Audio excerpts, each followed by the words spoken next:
జై సమ్మక్క సారలమ్మ. సమ్మక్క సారలమ్మ భక్తులందరికీ అమ్మవార్ల ఆశీర్వాదం ఎప్పుడు ఉండాలి.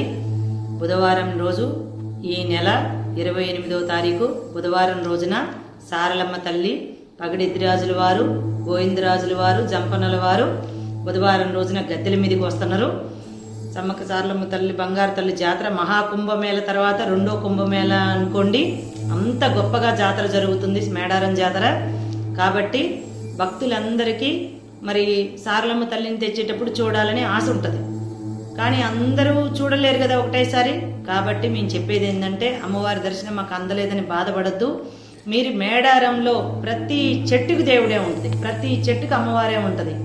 మనం ఏదైతే ఇంట్లో పెళ్లిళ్ళు చేసేటప్పుడు మన బంధుమిత్రులని, చుట్టాలని, పక్కాలని అందరిని ఆహ్వానించుకుంటామో, అలాగే ఈ 3 రోజులు జరిగే జాతరలో మనం హిందూ దేవతలు, దేవుళ్ళందరూ కూడా ఆ వనమంతా ప్రత్యక్షమై ఉంటారు.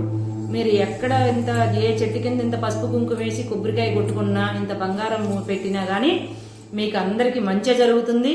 అంతటా దేవతలే ఉంటారు. మేము గద్దెల కాడికి పోలేకపోయినవే, అమ్మవారిని తెచ్చేటప్పుడు చూడలేకపోయినవే అని చింతించొద్దు. ఆ అడవి మొత్తం, వనం మొత్తం కూడా అమ్మవార్లే ఉంటారు. వనం మొత్తం అమ్మవార్లే ఉంటారు. అమ్మవార్ల ఆశీర్వాదం మీకు నిండుగా దొరుకుతుంది. వెళ్ళిన భక్తులందరూ కూడా, వెళ్ళలేని వాళ్ళు కూడా అమ్మవార్ల ఆశీర్వాదంతో, సమ్మక్క సారలమ్మ ఆశీర్వాదంతో సకల ఆయురారోగ్యాలు, సకల అష్టైశ్వర్యాలు, సకల సిరి సంపదలు కలిగి జయప్రదంగా ఉండాలని మనస్ఫూర్తిగా కోరుకుంటున్నాం. జయం.